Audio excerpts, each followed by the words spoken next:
Assalamualaikum warahmatullahi wabarakatuh. Waalaikumsalam. Kita malam ini berbahagia bertemu dengan Bang Alfian yang selama ini memenuhi rindu di Jakarta, tapi sudah beberapa tahun menghilang di beberapa kota. Dan tepat sekali pada tanggal ini, pada bulan-bulan ini beliau ada di sini. Kita tahu bahwa selama di zaman era Pak Harto, karena bagaimana tentang 17-an, tentang kekejaman PKI itu film diputar berulang-ulang untuk mengingatkan betapa ada bahaya laten terhadap negeri ini, terutama terhadap umat Islam. Nah, ada Bang Alfian ini tahu persis ya tentang bagaimana bahaya PKI. Bukan di negeri kita sekarang sudah masuk pada tubuh kepemerintahan. Saya dapat info, tidak perlu saya sebut di sini siapa nama-nama yang berada di kabinet, berada di istana, tokoh-tokoh PKI. Dan memang Indonesia lebih berat lagi, kecuali PKI banyak sekali yang berebut di pemerintahan itu. Ya. Ada Syiah, ada PKI, kemudian ada anti Islamofobia dan sebagainya. Nah, pada kesempatan ini kami berharap Bang Alfian bercerita, mengingatkan kembali, jangan-jangan generasi muda ini sudah tidak tahu karena memang tidak ada di dalam pelajaran-pelajaran sekolah tentang bahaya PKI itu, dan bahwa PKI itu masih ada ternyata gitu. Ya kan Bang Alfian? Bismillahirrahmanirrahim. Saya tersanjung nih. Pak Mursalin manggil saya Bang Alfian. Karena selama ini saya dengan beliau seperti kakak adik dan kita banyak saling meneguhkan, dan kali ini karena diminta oleh Kang Mas saya, Mas Mursalin yang saya cintai, komunisme yang di negeri kita ini adalah dari sampai PKI gitu. Jadi saya ingin memberikan apresiasi buat Kang Mursalin, betul bahwasanya sebetulnya yang bangkit adalah PKI secara struktural. Jadi dia ada beberapa pintu, ada gerakan-gerakan bawah tanah, ada gerakan-gerakan internasional, ada gerakan-gerakan struktural, ada gerakan-gerakan kultural. Sebenarnya kembali kepada pertanyaan singkat tadi, bahwa memang kebangkitan PKI hari ini mereka merasa sehingga ada lawan. Karena merasa nggak ada lawan, jadi mereka sekarang semaunya saja. Kita ikuti misalnya sejak mereka banyak yang mulai menggunakan kaos berlogo Palu Arit, kemudian sejak tahun 92 bahkan itu mulai di beberapa stasiun TV itu dinyanyikan lagu Genjer-Genjer.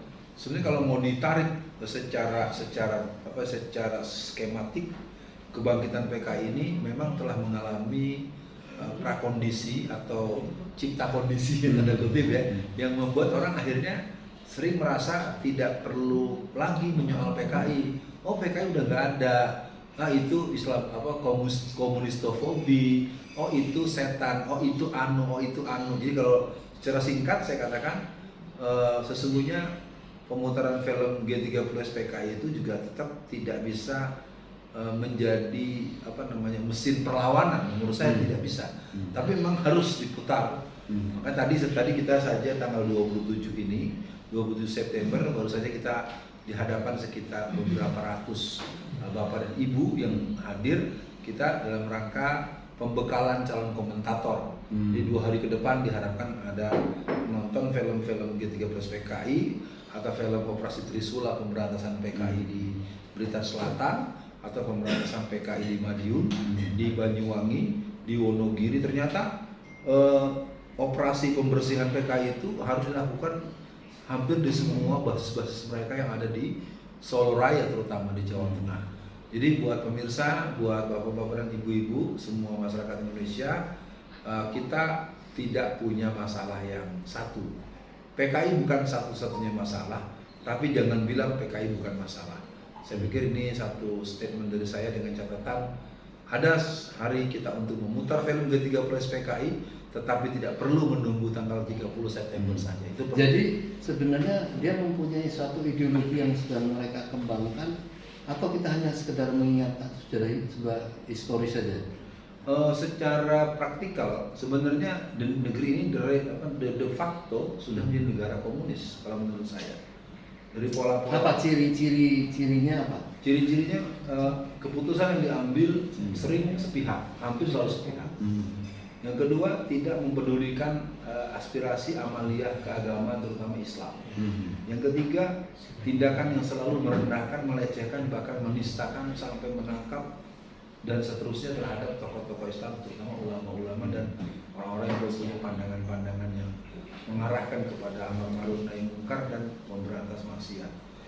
Ya kalau kita mau tengok secara indikasi-indikasi praktik, misalnya fenomena ada orang nginjek Al-Quran, merobek-robek Al-Quran, menaruh kepala anjing di tengah masjid. Sebenarnya Pak Mursalin, saya punya beberapa temuan dalam perjalanan saya menekuni gerakan komunisme PKI ini. Mereka memang sampai hari ini tidak ada satupun yang mendapatkan perlawanan yang konkret. Penghancuran pelang Muhammadiyah di Cimatuk, Celuring, Banyuwangi, apalagi peledakan bom di sekolah Mandailing Natal di Sumatera Utara, Bali. Jadi kalau boleh dibilang seluruh peristiwa yang saya sebutkan itu tidak pernah ada bentuk perlawanan yang signifikan. Alih-alih akan ditangani oleh pihak aparat, kelihatannya itu mimpi. Kalau di film-film zaman Pak Harto itu kan yang ditampilkan kekejaman, penyembelihan, membunuh dengan keji, itu memang masih kemungkinan laten akan berkembang atau memang tidak ada kekuatan yang kemudian untuk melakukan itu kembali, bangkit kembali? Mereka hari ini sudah bisa kudeta konstitusi. Jadi istilah kudeta konstitusi sebetulnya adalah pola yang mereka mainkan. Coba lihat produk-produk hukum itu kan selalu misalnya undang-undang KDRT. Kita kalau dalam Islam kan anak nakal sholatnya lewat bisa kita pukul. Kalau anaknya lapor polisi kena 6 tahun penjara gitu. Ya, dan banyak lagi. Jadi kalau saya ingin mengatakan mereka akan menghabisi kita secara fisik ketika nanti mereka melihat perlawanan dari kaum beragama terutama Islam dianggap sudah tidak ada. Jadi sekarang mereka dibalik, mereka kuasai dulu sistem seperti kasus Kepres nomor 17. Kepres nomor 17 yang dikeluarkan tanggal 26 bulan Agustus tahun 2022 itu kan sebenarnya produk dari Bejo Untung. Bejo Untung ini kita kenal sebagai orang yang memimpin YPKP atau Pakorba. Itu alumni PKI yang waktu itu usia mereka mungkin baru 10 tahun, baru 12 tahun, sekarang merupakan regenerasi mereka bagus. Ada dua, yang pertama ada yang alamiah dan ada yang memang melalui pengkaderan. Jadi yang alamiah ini orang-orang model Rifka Ciptani, orang model-model Bejo Untung, Ilham Aidit, Murad Aidit, Ibraruri Aidit, itu anak-anak PKI yang memang kemana-mana selalu menyatakan bahwa perjuangan ayahnya harus diteruskan. Itu yang pertama. Yang kedua, pengkaderan itu ada dua. Yang pertama dalam negeri, kelompok mahasiswa mereka digarap di kampus-kampus yang dulu dalam akar sejarahnya memang punya ikatan emosional. Mereka punya narasi-narasi, ya boleh dikatakan sebagai PKI gaya baru, ingin punya ideologi tertentu tentang kenegaraan, tentang mengatur cara pekerjaan. Itu ada tidak seperti itu? Mereka belum berani mengemukakan secara terbuka, tapi mereka menggunakan satu partai tertentu ya dengan arahan untuk Trisila, Ekasila itu tercantum di dalam hasil kongres PDI Perjuangan dalam satu rangkaian itu tercantum 1 Juni adalah hari yang harus diperjuangkan sebagai libur nasional. Dan ini kan sebenarnya sebuah ketentuan sebagaimana ketika dulu saya bermasalah di pengadilan, Hasto Kristianto sebagai saksi pelapor dimintakan keterangan ada dasar apa dia mempersoalkan saya di dalam proses yang diadukan itu. Lalu oleh pihak hakim dipersilakan, Saudara Alfian, Anda dipersilakan untuk bertanya kepada Hasto Kristianto. Lalu saya buat pertanyaan, Mas Hasto, ini 1 Juni ini hari lahir Pancasilanya PDI Perjuangan atau hari lahirnya PDI Indonesia, hari lahirnya Pancasila di Indonesia? Dengan sangat tergagap-gagap dia tidak bisa jawab.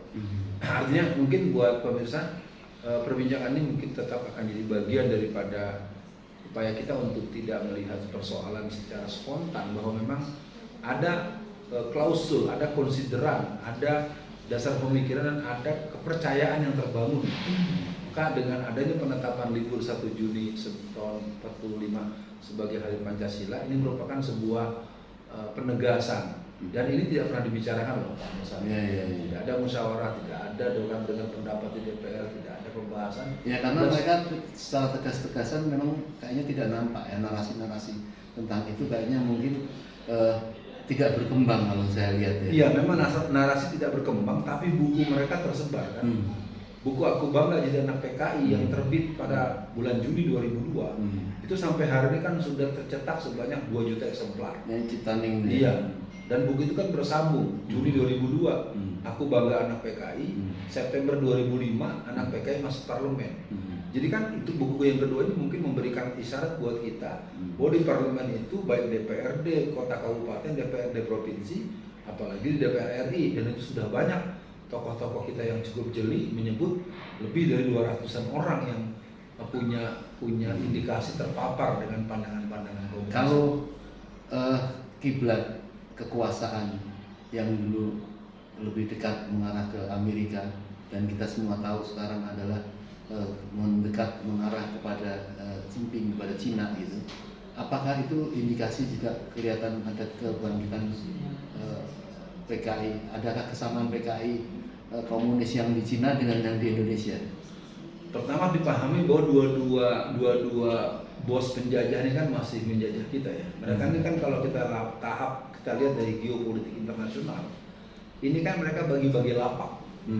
Sesungguhnya kan kita masih tetap butuh bantuan dari Amerika dengan berbagai hal. Dan untuk Cina sendiri kan kita udah terlanjur tersekat lidah ya, karena hutang-hutang yang terlanjur sudah kita ambil. Bahkan belakangan kan Bapak Jokowi pergi ke Cina lagi, yang ujung-ujungnya kelihatannya ada penambahan pinjaman berikutnya. Artinya kembali bagaimana? Kalau menurut saya jelas dengan tiga petarung ideologis kan, sosialisme, kapitalisme, dan Islam. Artinya kedua ini sebenarnya masuk pada upaya main badul-badulan. Nah, yang menarik ini saya lihat sekarang Amerika ini untuk melawan Cina, mungkin takut dalam masalah-masalah ekonomi, dia tidak melawan langsung, tetapi nampaknya mendorong pribumi, mendorong umat Islam untuk melawan Cina itu sampai masuk fakta-fakta dukungan politik, dukungan informasi, dukungan macam-macam dari Amerika. Yang ini kan pola berulang, Pak. Ini pola berulang yang mereka mainkan di tahun 60-an. Nah, makanya sekarang umat Islam, politisi Islam, tokoh-tokoh perjuangan Islam harus mempercepat untuk membuat formula dalam bentuk rumus strategi yang memang harus dimatangkan betul, dan ini adu cepat sebetulnya. Karena kalau sampai ketemu angka 2024, kita kan udah tahu 2024 ini kan sudah selesai. Sudah selesai. Nah, makanya kalau ini tidak bisa dilakukan, makanya operasi-operasi yang menyadarkan secara konstitusional kedaulatan sistem pengelolaan negara di satu sisi. Nah, yang dipersoalkan mungkin Pak Mursalim juga mempunyai temuan bahwa kita punya persoalan dengan generasi kita yang relatif generasi yang instanis, yang EGP, yang tidak bisa dimobilisasi untuk peran-peran yang mengarah kepada idealisme pengelolaan negara. Baik, peringatan tinggal besok ya, tinggal 1 hari. Apa himbauan Bang Alfian untuk para pemuda, para aktivis, anak-anak untuk mengantisipasi supaya tidak membahayakan yang seperti kita bayangkan ini? Baik, sebuah pertanyaan closing yang mungkin cukup cerdas ya dari Pak Mursalim.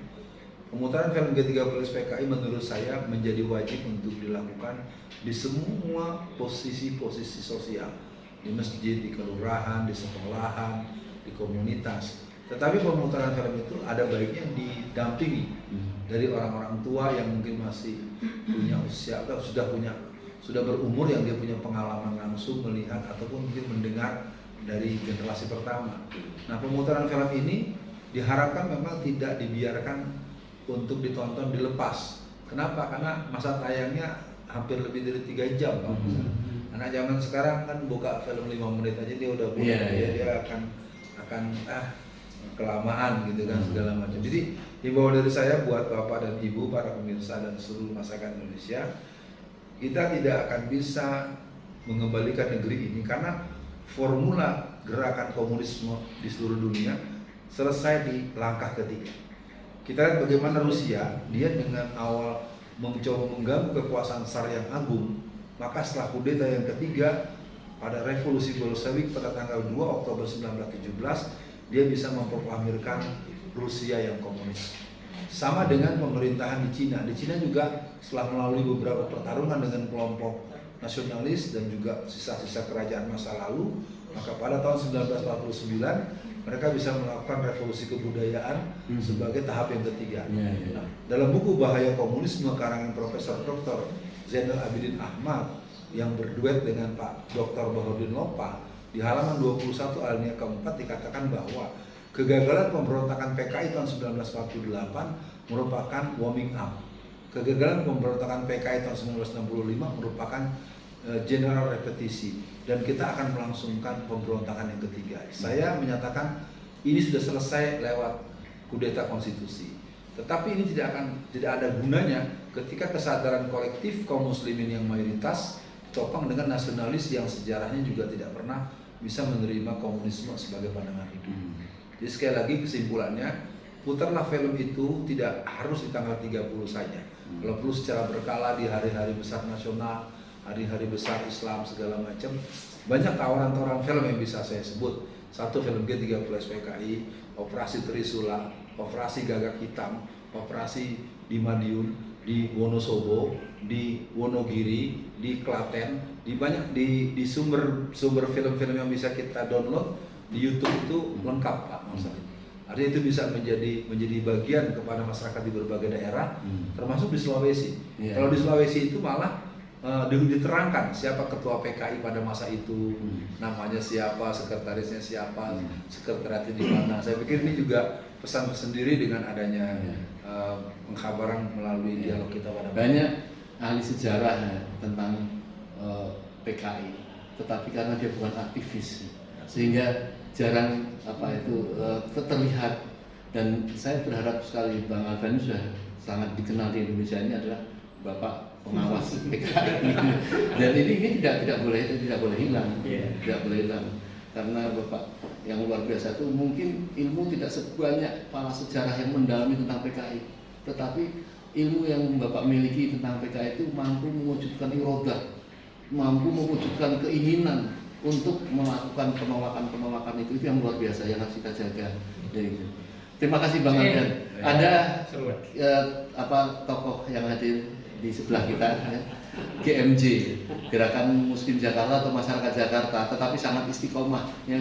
Perjuangannya sudah lama dan kita sangat bersyukur beliau dari hari ke hari, dari minggu ke minggu sampai sekarang tetap masih aktif, dan beliau insya Allah akan yang menangani bagaimana memasyarakatkan tentang film besok ini. Mungkin himbauannya seperti apa, Bang Rudin? Silakan. Ya, terima kasih. Assalamualaikum warahmatullahi wabarakatuh. Waalaikumsalam. Yang pertama, pertimbangan saya mengadakan nobar ini di PSPB waktu saya SMP, Pelajaran Sejarah Perjuangan Bangsa. Itu salah satu poinnya tentang pemberontakan PKI, dan sekarang itu udah nggak ada. Ini saya kasihan betul literasi sekarang ini. Yang kedua, tadi saya mendengarkan penjelasan dari Ustadz Alfian. Jadi PKI ini masuk kabinet nggak ujung-ujung, PKI masuk ke parlemen nggak ujung-ujung, ke BUMN dan seterusnya nggak ujung-ujung. Mereka ini TSM betul, ya, terstruktur, sistematik, masih betul ininya. Nah, sebenarnya perjuangan kita nggak seperti itu. Nah, jadi saya tergugah, saya pengen ajak teman-teman ormas, teman-teman DKM, teman-teman remaja masjid, mahasiswa. Nah, tadi alhamdulillah hadir ratusan orang itu, Pak Abu Salim. Nah, akhirnya kita sepakat untuk tanggal 29 kita akan mengadakan nobar, nonton bareng.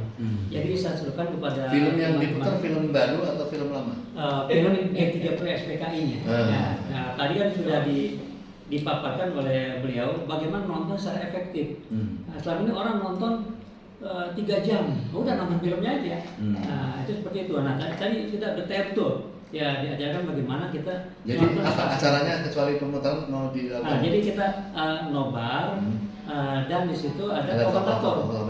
Komentator udah ditata tadi bersama beliau ini, karena kita bukan di Baitur Rahman saja, kita di beberapa masjid. Nah, itu menandakan. Coba bisa disampaikan di mana dan jam berapa waktunya? narasumber. Ya, jadi para pemirsa sekalian, insya Allah GMJ pada tanggal 29 September ini Hari eh, Rabu ya. hari Kamis Kamis. malam Jumat, Kamis dan malam. Kamis Ba'da Isya akan mengadakan nobar sekaligus diskusi dengan narasumber Jenderal Kiflan Zen. Masya Allah. Jenderal Kiflan Zen, beliau ini pelaku sejarah, aktivis juga sampai hari ini. Nah, kemudian dari ulamanya Ustadz Kiai Haji Muhammad Al-Khattab, insya Allah. Jadi saya minta kepada seluruh ormas di Jakarta, para DKM di Jakarta, mahasiswa, remaja masjid, yuk datang pada tanggal 29 September hari Kamis malam bulan Ba'da Isya di Masjid Baitur Rahman. Hostnya insya Allah host internasional Haji Agus Yunanto. Ya, takbir. Jadi itu Pak Mur. Itu Ya, Rahman baik. di mana itu? Pemirsa, kita tahu bahwa bahaya laten PKI ini merupakan bahaya bagi bangsa ini yang pernah terjadi. Jangan dianggap bahwa itu tidak akan bangkit lagi, karena dari generasi mereka tetap mereka mengupayakan untuk masuk kasak-kusuk di dalam pemerintahan, di dalam satu suku masyarakat untuk mengubah jalan pikir. Nah, jadi tidak boleh itu. Memang kita berterima kasih pada para tokoh-tokoh ya, yang tidak diminta dan tidak dibiayai oleh negara kalau mau mengamankan Pancasila itu, tetapi ada kesadaran-kesadaran tokoh sekaliber Bang Kiflan Zen. Kebanggaan Bang Kiflan Zen itu mudahnya adalah Bang Alfian. Nah, jadi kita semua harus menyempatkan nonton, jangan sampai anak-anak kita seolah-olah tidak pernah terjadi apa itu PKI. Yaitu Kamis besok malam ya, 29 September, nobar bersama dengan para host dan komentator, termasuk ada Bang Kiflan Zen. Tempatnya di mana tadi? Masjid Baitur Rahman. Di Masjid Baitur Rahman, Jalan Raya Saharjo. Jalan Raya Saharjo. Ya. Nomor 100 Setiabudi, Jakarta Selatan. Ya. Dan dengar ya. Baik, terima kasih. Assalamualaikum warahmatullahi wabarakatuh. Merdeka. Waalaikumsalam warahmatullahi wabarakatuh.